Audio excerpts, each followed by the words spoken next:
Imagina un pueblo entero, detenido frente a una montaña que tiembla.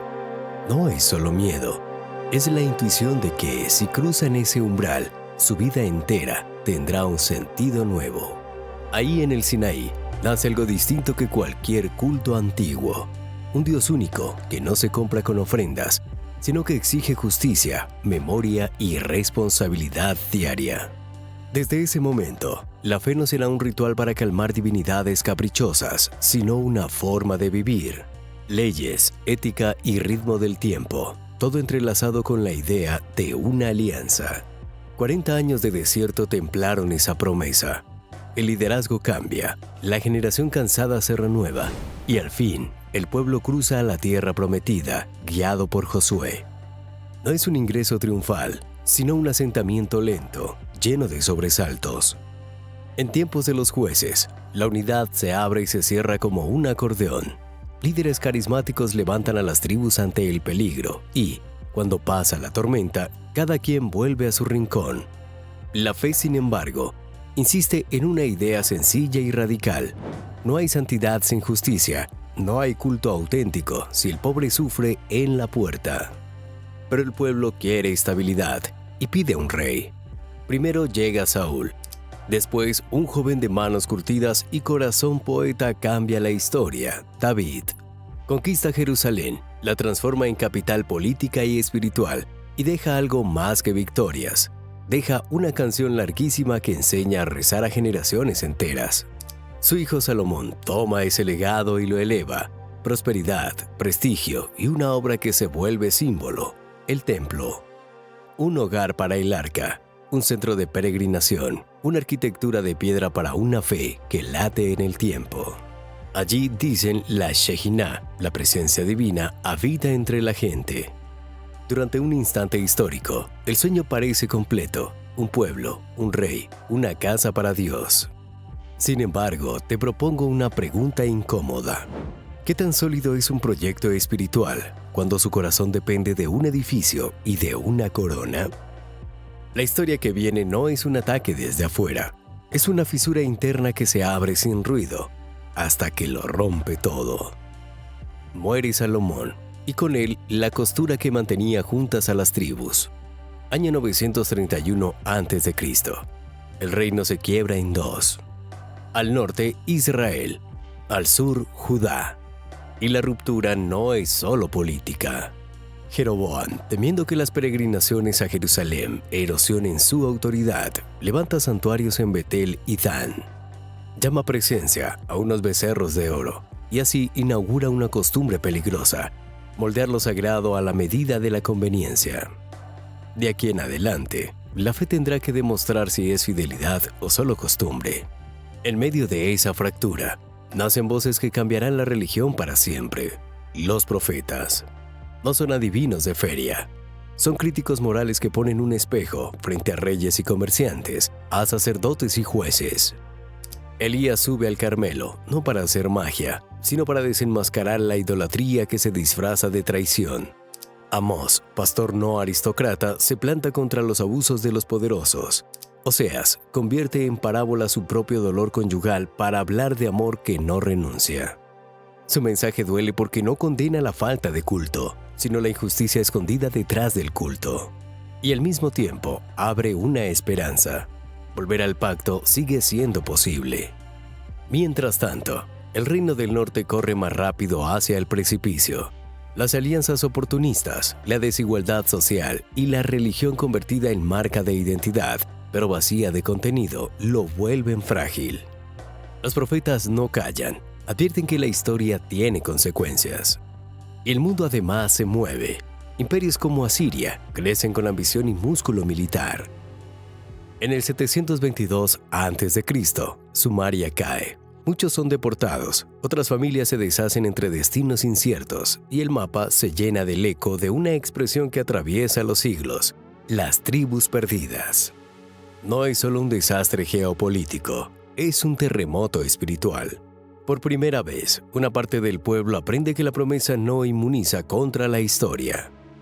Judá, al sur, mira el norte en ruinas como quien ve su propio futuro en un espejo oscuro. Algunos reyes escuchan y emprenden reformas. Ezequías centraliza el culto en Jerusalén y limpia altares sincréticos. Más tarde, Josías redobla la apuesta tras el hallazgo de un libro de la ley, posiblemente un Deuteronomio temprano, y empuja el movimiento YHWH solo. Nada de mezclar, nada de pactar con la confusión. No es una cruzada de formas, es un intento serio por recuperar el corazón de la alianza. Isaías agrega poesía y política, denuncia injusticias, advierte sobre alianzas peligrosas y dibuja a contraluz un horizonte de redención. Jeremías llora y promete a la vez. Habrá destrucción, pero también un pacto nuevo, escrito no en piedra, sino en el corazón. El mensaje es claro. La fe que comenzó en el Sinaí no es una reliquia, sino una responsabilidad viva. Pero la pregunta que queda vibrando es brutal. ¿Qué pasa cuando el centro espiritual, ese templo que organiza el tiempo y la esperanza, cae? ¿Sobrevive una religión sin altar, sin rey, sin tierra? Cenizas y reinvención. Jerusalén cae, la fe aprende a caminar. El asedio fue un silencio que crujía, días sin pan, noches sin lámparas, un muro que cede y un humo que borra el horizonte. Cuando las tropas de Nabucodonosor entran en Jerusalén, derribaron murallas, incendiaron el templo y cortaron de raíz la dinastía de David. Para quienes miraron las piedras arder, no fue una derrota más. Fue la sensación de que el mundo, su mundo, se había roto para siempre. Junto a los ríos de Babilonia, nos sentábamos y llorábamos. Recuerda el eco del Salmo 137, como si la nostalgia hubiera quedado pegada al agua. Ahí nace la pregunta que atraviesa todo este recorrido. ¿Cómo se ora sin altar? ¿Cómo se celebra sin ciudad santa? ¿Cómo sigue viva una promesa cuando las promesas parecen ceniza? Los profetas habían advertido, no se puede maquillar la injusticia con incienso. La catástrofe fue leída como purificación, no como abandono. Jeremías habló de un pacto nuevo, no de un final. Ezequiel, entre exiliados a orillas del Quebar, imaginó un templo interior cuando el físico ya no existía. Esa invención, de lo visible a lo invisible, del rito al compromiso, no fue un consuelo sentimental, fue un plan de supervivencia. La vida en Babilonia no era solamente tristeza, era rutina extraña, mercados enormes, dioses ajenos, una lengua que se pega al oído. Y sin embargo, algo se reorganiza. La comunidad descubre la sinagoga, asamblea antes que edificio, como espacio para rezar y estudiar. El Shabbat se vuelve bandera semanal, la circuncisión frontera de identidad. El culto empieza a mudarse de las piedras a las personas. Allí también se recopilan y editan textos, memoria que se hace letra y la letra que se vuelve hogar portátil. Esa mudanza del centro religioso hacia el texto y la práctica cotidiana define un estilo que, sin quererlo, prepara el judaísmo para cualquier geografía. Piensa esto con audacia. Cuando el templo se incendió, ¿fue la caída del templo lo que mató la fe o lo que la obligó a encontrar su corazón? Al mismo tiempo, no todos viven el exilio igual. Algunos prosperan en la administración y el comercio, otros apenas sobreviven a la añoranza. Pero en ambos casos, la comunidad aprende a ser minoría sin diluirse. El Dios de Israel no queda encerrado en un lugar, viaja con su gente, juzga imperios y promete futuro en una lengua extranjera. El Dios de todas las naciones deja de ser una frase poética para volverse experiencia. Si puede escucharte en Babilonia, no depende de una colina en Jerusalén. Esa metáfora, Dios como presencia que no se localiza en un mapa, deja una huella indeleble en la teología y en la vida diaria. Año 539 a.C. Cambia el tablero. Ciro, rey de Persia, toma Babilonia y publica un edicto inesperado. Autoriza el retorno y la reconstrucción del templo. Para muchos, la noticia es una sacudida de alegría. Para otros, una decisión difícil. Quienes han echado raíces en el exilio deciden quedarse. Nace así, casi sin estridencias, una realidad nueva. La diáspora como forma de vida, no como accidente pasajero. Los que vuelven encuentran una tierra devastada, vecinos recelosos y un Jerusalén reducido a cicatrices. El trabajo es titánico. despejar escombros, trazar muros, volver a creer. Con Zorobabel al frente, se inicia la reconstrucción del templo, que se contempla en 516 a.C. No es el esplendor de Salomón, es más modesto, casi humilde, pero su significado es descomunal. La llama vuelve a encenderse. Con el tiempo, llegan Esdras y Nehemías. Uno pone el acento en la Torá, la lectura pública, la enseñanza. El otro en proteger la ciudad, levantar murallas, ordenar la vida cívica. Entre ambos, articulan una identidad ajustada a la nueva época. Ya no basta con un edificio, hace falta una comunidad alfabetizada en su fe, capaz de escuchar y practicar. La centralidad del texto se consolida, los escribas y maestros ganan autoridad junto a los sacerdotes. La santidad deja de depender del cuchillo sacrificial para respirar en la mesa, el horario, la palabra. El desenlace de esta etapa no luce como una victoria épica, sino como una maduración. El judaísmo que sale del exilio no es el mismo que entró. Aprendió que una nación puede perder su trono y seguir siendo pueblo, que un culto puede perder su altar y seguir siendo camino, que la memoria, si se vuelve estudio y práctica, arma un refugio que no arde. Ese es el legado de cenizas y reinvención, una fe menos dependiente de la grandiosidad y más arraigada a lo cotidiano, una comunidad capaz de llorar su pasado sin quedar atrapada en él.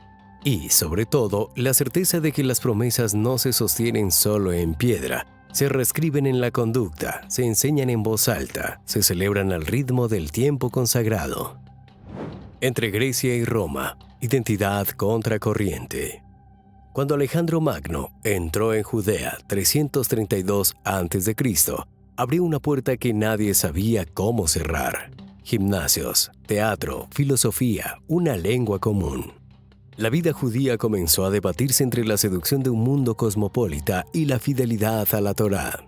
Tras la muerte del conquistador, Judea quedó entre Ptolomeo y Seleucidas, y la tensión subió de tono hasta que Antíoco IV Epifanes prohibió prácticas centrales, Shabbat, circuncisión, y profanó el templo con cultos paganos. 167 a.C.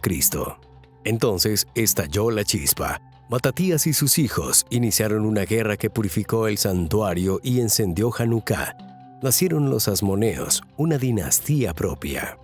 Y si la mayor amenaza no venía de afuera, sino de la fascinación por parecerse a los demás, ese triunfo trajo autonomía, pero también preguntas. ¿Cómo gobernar sin traicionar el espíritu?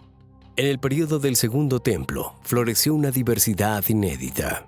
Los fariseos acercaron la ley a la vida diaria con interpretaciones orales y defendieron la resurrección. Los saduceos, aristocracia sacerdotal, se aferraron a la letra escrita y negaron toda novedad doctrinal. Los esenios, apartados, practicaban pureza y esperaban una intervención divina que enderezara el mundo. Al margen bullían expectativas mesiánicas y visiones apocalípticas entre los más oprimidos. Aquella popularidad no era un capricho, era el intento de responder desde ángulos distintos a un mismo dilema de fidelidad. La diáspora se ensanchó: Alejandría, Antioquia, Roma, Babilonia. En esos puertos, la identidad aprendió otra forma de respiración. Se tradujo la Torá al griego, la Septuaginta, para quienes ya pensaban en ese idioma. Filón de Alejandría leyó la escritura con categorías filosóficas sin renunciar a su raíz. Y, sin perder el cordón umbilical con Jerusalén, las comunidades sostenían el centro con peregrinaciones y donativos. El judaísmo helenístico probaba que se podía ser fiel y a la vez dialogar con el mundo. Era una gimnasia sutil, participar sin diluirse. En el 63 a.C., Pompeyo tomó Jerusalén y comenzó la era romana. Herodes el Grande, cliente de Roma, levantó un templo espléndido que deslumbró incluso a los extranjeros. El recinto parecía recuperar el brillo salomónico. Pero bajo esa grandiosidad la cuerda crujía. Impuestos asfixiantes, una élite sacerdotal cada vez más distante, y grupos como los celotes empujando a la resistencia armada. El esplendor arquitectónico convivía con un malestar social que no podía taparse con piedra tallada ni con incienso. ¿Qué ocurre cuando el símbolo brilla más que la justicia que debería sostenerlo? La mecha incendió la pólvora en el año 66 después de Cristo. La gran revuelta se tragó certezas y ciudades. En el 70 Tito cercó Jerusalén. El asedio fue hambre, fuego, callejonadas de sangre. El 9 de Av, fecha ya cargada de luto por la destrucción babilónica, ardió el templo de Herodes. Josefo, testigo incómodo, describe soldados arrancando oro de los muros mientras las llamas subían. El arco de Tito en Roma inmortalizó el candelabro de 7 brazos en desfile triunfal. Un recuerdo en piedra del desgarro. Desde entonces, no quedó piedra sobre piedra, dejó de ser una metáfora para convertirse en memoria. La segunda caída fue más que una ruina, fue un examen total. Sin altar, sin sacrificios, ¿qué quedaba? En medio del caos, una intuición salvó lo esencial. Según la tradición, Rabán Yohanan ben Zakkai salió de la ciudad sitiada y obtuvo permiso para fundar una escuela en Yabne. Allí se fraguó un giro decisivo. La oración ocuparía el lugar del sacrificio, la mesa familiar sería un pequeño altar y el estudio constante equivaldría al servicio del templo. El liderazgo cambió de eje, del sacerdote al maestro, de la sangre de animales a la tinta de los textos, de un lugar único a miles de hogares encendidos por bendiciones. Ese desplazamiento no fue resignación, fue arquitectura espiritual. La santidad dejó de depender del humo ascendiendo en Jerusalén para habitar el calendario, la sinagoga, el ritmo de las comidas, las palabras memorizadas. El edificio había caído, pero la alianza encontró cuerpo en las prácticas que viajaban con la gente. La historia parecía haberle arrancado al judaísmo su corazón. Lo que hizo fue obligarlo a respirar con otro pulmón. Entre Grecia y Roma, entre teatro y foro, aprendió a caminar con su propia cadencia. Menos espectáculo, más disciplina, menos mármol, más memoria. Y esa memoria, ya sin muros que la contuvieran, empezó a volverse invencible. De la tinta al pulso, una tradición que aprende a seguir viva. Con el liderazgo de sabios como Rabán Gamaliel II y después de Rabí Yehudá Hanasi, la Torá oral se organizó como una audacia inédita en la Mishnah, 200 después de Cristo. No solo preservó discusiones, inauguró un método, un lenguaje para pensar y adaptar la vida santa en cualquier escenario. Esa conversación siguió creciendo hasta volverse océano en el Talmud, el de Jerusalén y sobre todo el de Babilonia. Registro vivo de debates legales, relatos, intuiciones éticas y preguntas sin anestesia. Allí se modeló una forma de pensar que enseña a convivir con el desacuerdo sin romper la mesa. Con el culto ya portátil, la sinagoga se volvió casa común, oración, estudio, asamblea. El calendario marcó el ritmo y el hogar se hizo pequeño santuario, con bendiciones que convertían la mesa en altar. Esa descentralización nacida de una catástrofe produjo una resiliencia nada romántica. Funcionó. Donde hubiera un mínimo de judíos, podía levantarse una vida completa. Esa fue la ingeniería espiritual que permitió cruzar siglos de cambios. La diáspora, que ya venía de antes, se volvió condición permanente tras las derrotas contra Roma, incluida la devastadora represión de la revuelta de Bar Kokhba bajo Adriano, que prohibió prácticas y rebautizó la tierra como Siria-Palestina. La herida fue honda, pero el mapa se llenó de centros: Mesopotamia, el Magreb, Europa, la península ibérica. El estudio no se detuvo, al contrario, tomó impulso. En la Edad Media florecieron dos pulmones culturales que marcaron época. En Sefarat, la España musulmana, Maimónides unió razón y revelación con una mano quirúrgica, mientras poetas y juristas pulían la lengua y la ley.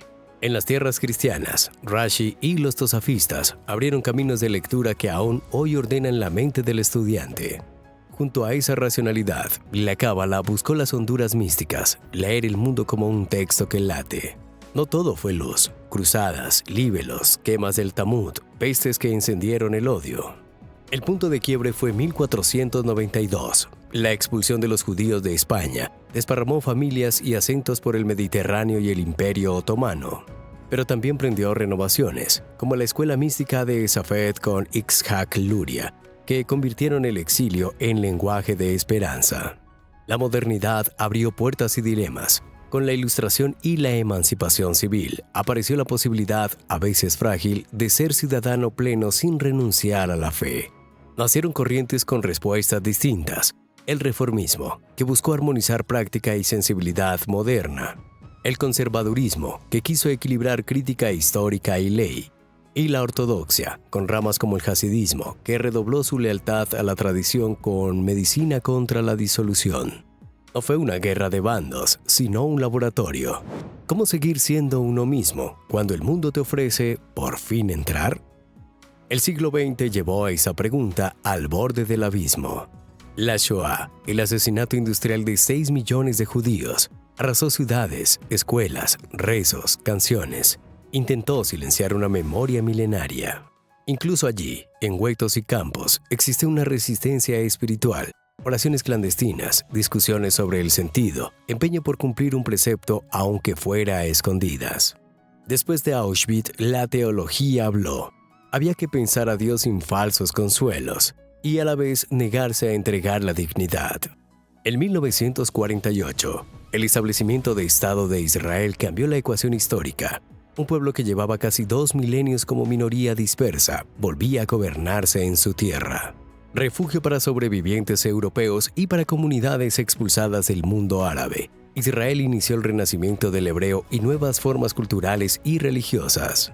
También trajo desafíos políticos y éticos que hasta hoy interpelan a creyentes y no creyentes. El presente no es uniforme. Entre Norteamérica, Europa, Israel y América Latina, las comunidades tejen expresiones muy diversas.